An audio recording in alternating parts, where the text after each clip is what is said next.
Liberation नहीं था, आज़ादी नहीं थी एक तरह से। Einstein was highly gifted in mathematics and interested in physics. Einstein का जो इंटरेस्ट था वो मैथमेटिक्स में था और वो फिजिक्स में भी उनको बहुत इंटरेस्ट था। And after finishing school he decided to study at a university in Zurich. और जब उन्होंने अपनी स्टडीज़ फिनिश कर ली उसके बाद वो ज्यूरिक यूनिवर्सिटी में पढ़ने के लिए चले गए।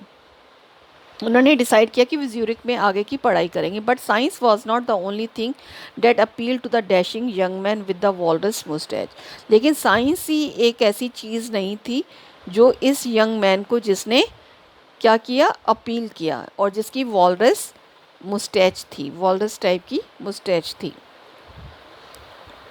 He also felt a special interest in A fellow student. और उनको अपने एक फेलो स्टूडेंट में बहुत इंटरेस्ट आने लगा जिसका नाम था Mileva मेरिक, whom he found to be clever creature, जिसको कि जो कि एक बहुत इंटेलिजेंट क्रिएचर थी, मतलब एक इंटेलिजेंट पर्सन थी। दिस यंग सर्बिया एक सिटी है स्विट्ज़रलैंड की, ये वहाँ से बिलोंग करती थी। हैड कम टू स्विट्ज़रलैंड, ये स्विट्ज़रलैंड में ही पढ़ने आई थी because the university in Zurich was one of the few in Europe where women could get degrees. क्योंकि जो ज्यूरिक यूनिवर्सिटी थी एक ऐसी, यूरोप के अंदर एक ऐसी यूनिवर्सिटी थी जहाँ पर वुमेन को पढ़ने के लिए आज़ादी थी और वहाँ से वो डिग्री ले सकती थी। आपको पता है बच्चों, पहले के टाइम में वुमेन को पढ़ने की इतनी आज़ादी नहीं थी, केवल बहुत कम यूनिवर्सिटीज़ ऐसी थी जो वुमेन की एजुकेशन, जो वुमेन को एजुकेशन देती थी। तो लेकिन ज्यूरिक में ये पॉसिबल था, from where the women could get education, तो इसलिए मिलेवा मेरिक वहीं पर पढ़ने के लिए आ गई थी।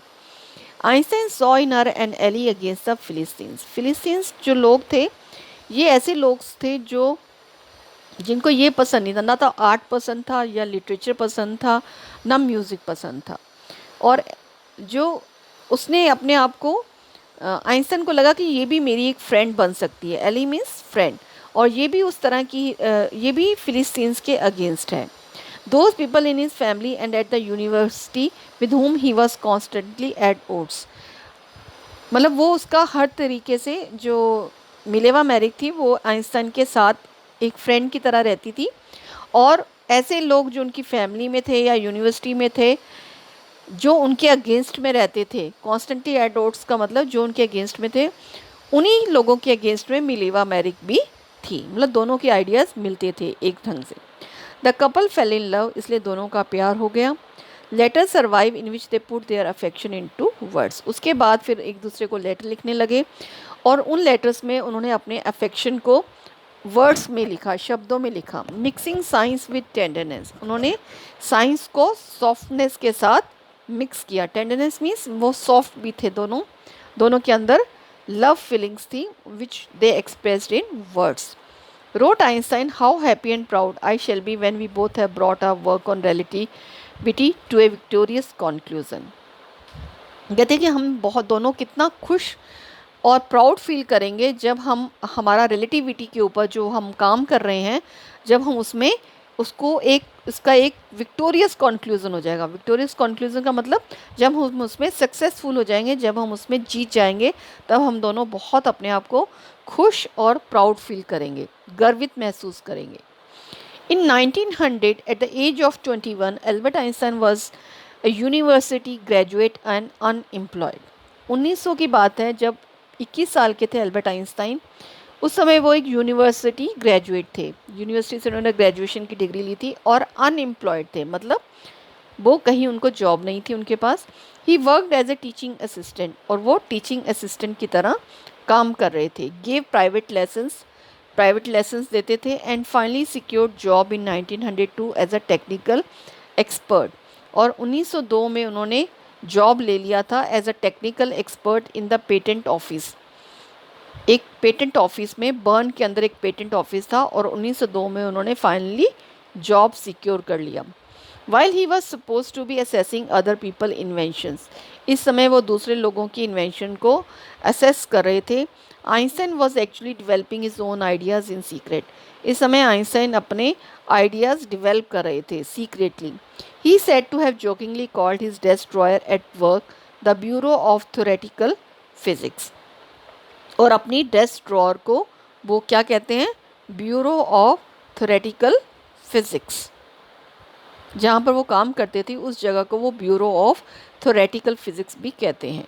One of the famous papers of 1905 was Einstein special theory of relativity. और 1905 में उन्होंने जो पेपर पब्लिश किया था उसका नाम था स्पेशल थ्योरी ऑफ, वो पेपर का नाम था special theory of relativity, according to which time and distance are not absolute.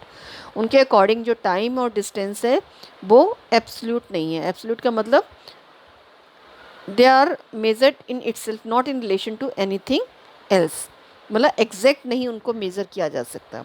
Indeed two perfectly accurate clocks will not continue to show the same time if they come together again after a journey, or if one of them has been moving very fast relative to other। अगर दो clocks, इन्होंने कहा कि अगर दो clocks move कर रही हैं और एक ही स्पीड से मूव कर रही हैं, एक अगर फास्ट स्पीड से मूव कर रही है और एक स्लो है, तो कुछ टाइम बाद उनका जो टाइम है वो चेंज हो जाएगा, वो सेम स्पीड से नहीं मूव करेंगी।